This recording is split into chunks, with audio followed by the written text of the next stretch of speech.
Minister for Police, Poto Williams, joins us live in the studio. Tēnā koe, thanks for your time this morning. Simon. I mean, that's a flippant remark, but surely you're not anti-police, being police Definitely not. It's an absolute privilege to be the Minister of Police. OK, yeah. But the situation is tense at the moment, isn't it? Like, pay negotiations as of Friday have just broken down. Police are talking openly about protest action.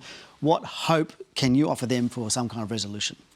Well, I'm not involved directly in the pay negotiations, and it's probably best that I don't do that. But I do want to say that I absolutely value the work that the police do. It's my job to make sure that they get the resources that they need to do the work that they need to do. And let's be really clear about this. They go out there, put themselves on the front line to keep us safe. So it's my job to make sure that they get home to their families. That is your job, OK, great. But the union's saying that the gap between the sides is tens of millions and is implying that the government is unbending. Look, I can't comment on that. The negotiations are live and active at the moment. Sure, OK, but this could be quite big because they're talking about protest. I mean, when was the last time the police actually protested? I mean, are you aware of that? Never. Well, I'm not aware of it, but as I say, those negotiations continue.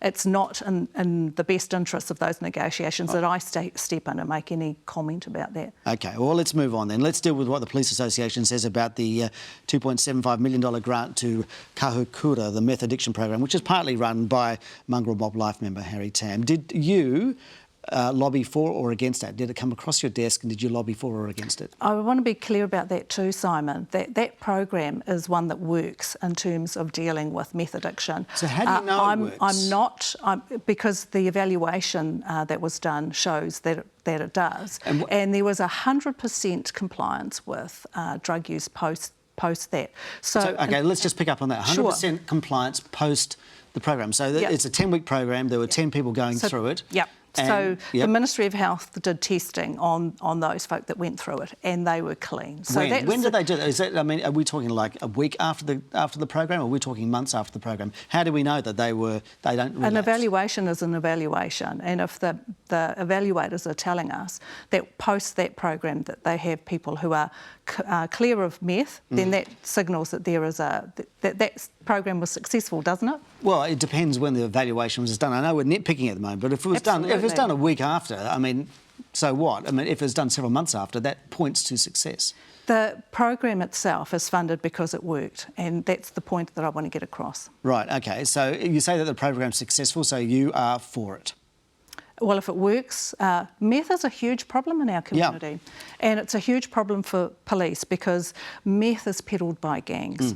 And gangs, and meth harms our community. And we agree on all of those things, but I mean, you're not aware of the detail to prove that it works, except that you've been told by evaluators that's been. The Ministry of Health is the lead agency. I think the Ministry of Health knows about testing for meth.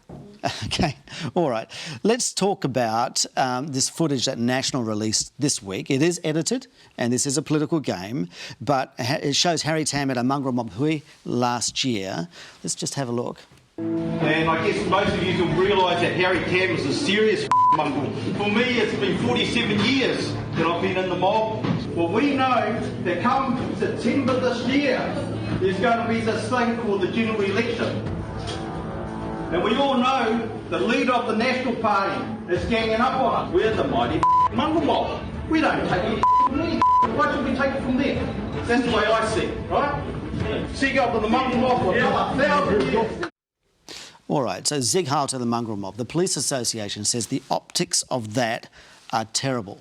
Do you agree? You've got Harry Tam, who is embedded with the mongrel mob, a lifelong member, and he's being given he's partly responsible for this taxpayers' money.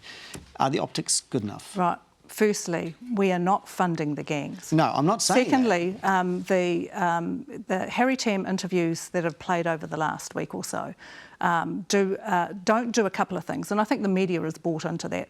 Harry Tam hasn't talked about the harm that's caused to women and children who try to escape the gangs. Harry Tam hasn't talked about the harm that meth causes to communities. I mean, I don't buy necessarily all the stuff that Harry Tam's and the like tell you. Sure. And my experience in terms of my work in family violence, the gang life is hard. Gangs proactively recruit young people into them, and I don't for a second buy that. Okay, given all that, the optics of giving Harry Tam money, if you don't buy in all that, the optics of giving the Harry Tam money I've been saying are terrible. This all week, that we are funding a program that has been shown to work. We are not funding the gangs. I don't know how much clearer I can be. And I'm not saying that you're funding the gangs, but Harry Tam is obviously affiliated with it. And so the Police Association, this is where organised crime officers are saying, hang on a sec, I took $2 million off the mongrel mob in the Notorious chapter, and then $2.75 million gets sort of circled back somehow to some of the mongrel mob in this meth addiction program. The lead agency on this is the Ministry of Health. So it's their problem, is it? That the Ministry of Health is the lead agency on this, dealing with doing a program that actually has been proven to work. Okay. We're not funding the gangs, we're funding the program. Well, let's move on to the routine arming of police. I mean, you've said you won't ever support that, and that's on the principle that police operate by consent in the community. Is Absolutely. that okay? But surveys sort of seem to show that the community is in favour of it. I mean, and again, it's the Police Association have done the survey, so we take that into account. But it shows 61% of public in favour of arming police. So the community may give their consent. I don't support general arming of the police. The Prime Minister doesn't. Stuart Nash didn't. The Commissioner doesn't. Neither did the previous Commissioner. What it does is it fundamentally changes the relationship we have with the police. We have a trust relationship with police. They're approachable and we don't fear them. And I believe that we will have irreversibly change that relationship.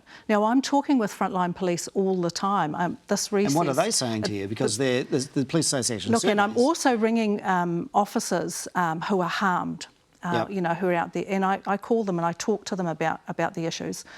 And they say a couple of things to me. They say, if I was armed, would the outcome be different? It may or may not have been, but what they're saying very clearly to me is that they want to be confident when they go into a situation. Yeah. Now, being confident when they go into a situation means that they need to be trained properly. They need to have the resources to do the work. And I'm really clear that I want to support that as much as I can. Right. Now, I was recently at the memorial for Constable Matt Hunt, and I want to mihi to Diane and Ellie and to all of the wider police whānau who have been impacted by that. And I give my absolute commitment that I will support whatever needs to happen to make them as safe as possible. Okay, well, I've got a question for you then. I mean, should you be giving your opinion given that it's really an operational matter? I mean, the decision to generally arm police really rests with the Commissioner, doesn't it? It absolutely does. Okay. But the so are you Commissioner trying to influence the Commissioner? The Commissioner doesn't support general arming of police. And let's face it, as a police service that is unarmed, we have access to firearms when we need it. Okay. We've got access to specialist training. We've got access to the AOS as well. And the lockboxes in the car and everything. But there's like that. more that can be done, and that's what I'm talking to the Commissioner about now. What more we can do to support our front line to be confident when they go out. But it won't go as far as general arming? No. One of the things that the Commissioner put in place after Matthew Hunt's tragic loss was the Frontline Improvement Safety Program. Now, feedback that's coming to me from people who are going through that program is saying, they're saying what it has done is given them far more confidence. It's a scenario-based training. Okay. And that's what I'm hearing when I'm speaking with officers who've been hurt. Right. What they're saying is that they would like the confidence to deal with situations. Let's move on to a couple more issues to cover quickly. Gang numbers, a national gang list has hit 8,000 April. Do you know what it is now? I think we released the numbers recently in an OIA. I think it's gone up a bit. But, for me... First of all, tell me what those numbers are. I think it's gone up about 60. Up about 60, so probably 8,060? It's an intel tool. It's not something that's useful in terms of really establishing the gang picture. But what I do want to say is that any number is too high. And the work that the police police are doing. It's going higher on your watch and Labor's watch since you came into power. It's also, and this is something the Commission will tell you too, it's also very hard to get off the list. If you may not be active, you may have... But it's the best we've got at the moment, It's the only intel tool we have, right. and it's used by the police for that. And it's going up. But I want to say it's not useful to quote a number when there is so much activity that's happening. The police are doing a great job at disrupting that. I mean, Operation Tauwhito, for example, is taking guns out of circulation. It's taking drugs out of circulation. So when were we going to see Operation Tauwhito and other such operations bring it down? When I say that it's very difficult to have a list that's where you can get on the list very easily, but it's very difficult to get out. Okay. All right. Get off. Let's move on to another area of concern for police. That's vaccination. So at the beginning of the vaccination process, police weren't prioritised. Like ambulance officers and firefighters and health workers, they were first responders in Group 2, but police were not, unless they were particularly on the border. Do you know why not? What I can tell you about the vaccinations is that our conversations with health is that vaccines will be going to MedPro to roll out for general police. The ones that MIQ and the ones that are at frontline had been and that's the border workers. But the general police force who are first, they worked all the way through COVID. Okay, they're first responders, and they didn't get vaccinated early like the other first responders. They're going to be vaccinated. They're getting that now, but is that acceptable? I mean, I didn't realise that. Well, we made sure that those who are working on our border, those are most at risk of getting COVID, were vaccinated. I guess if you take that into account and sort of the pay freeze, the sort of the violence that's going on, is this impacting your ability to deliver on your promise of 1,800 extra police? No, it is not. Well, and in fact, we are on target to deliver that. Can I say, Simon, that we get criticised for this. We have the biggest police service ever. 14,000 people work in police, and we are on target to meet our 1,800 growth by 2023. Now, criticism has come to us about being delayed in that. When I want to say to you, Simon, it's the biggest police service ever. Sure, I understand that, but it looks like the numbers have stagnated around 1,200 new extra officers. I mean, I just wonder whether... There's no stagnation. There's no stagnation, no, OK. We've got 2 wings going through training at the moment. All right. Generally, the frontline officers that we've been talking to, there's a couple of quotes here. One of them is, it was in the intro, we feel she's anti-police, anti-response teams, armed response teams, and you need to get on the TV and social media and show you back the police. Others say... I hate to say it, but we need the right to strike.